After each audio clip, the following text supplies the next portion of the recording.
You're watching News 9 Live and all the top stories from around the world coming your way in the next 30 minutes. Let's start with all the action in Kenya.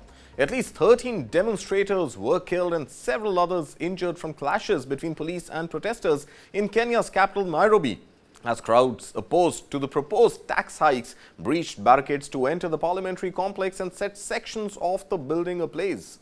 As the clashes turned deadly, Kenyan President William Ruto said that security was his utmost priority.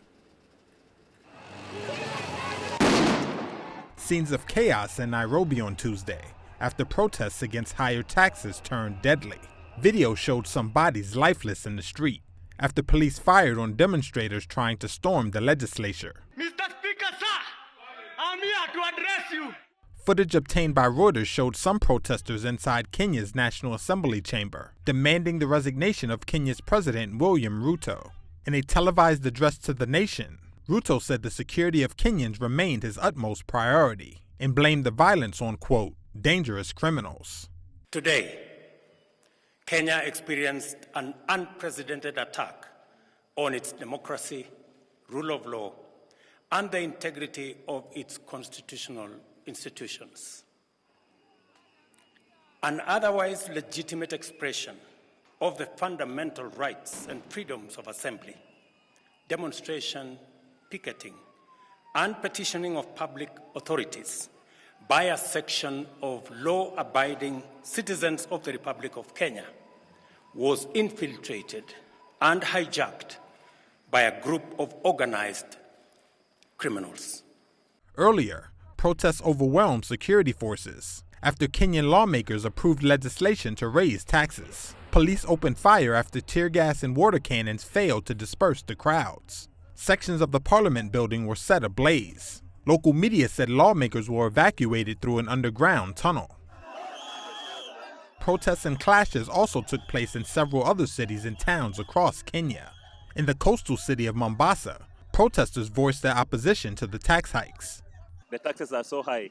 We are being taxed our salary, and any other thing that you are going to buy with the little that you are remaining with is also taxed. We are fighting for ourselves because our future is in our own hands. If at all we let them direct us on how we're going to, on how they're going to direct in this country, it's going to be war unto us, and we're not going to let that happen.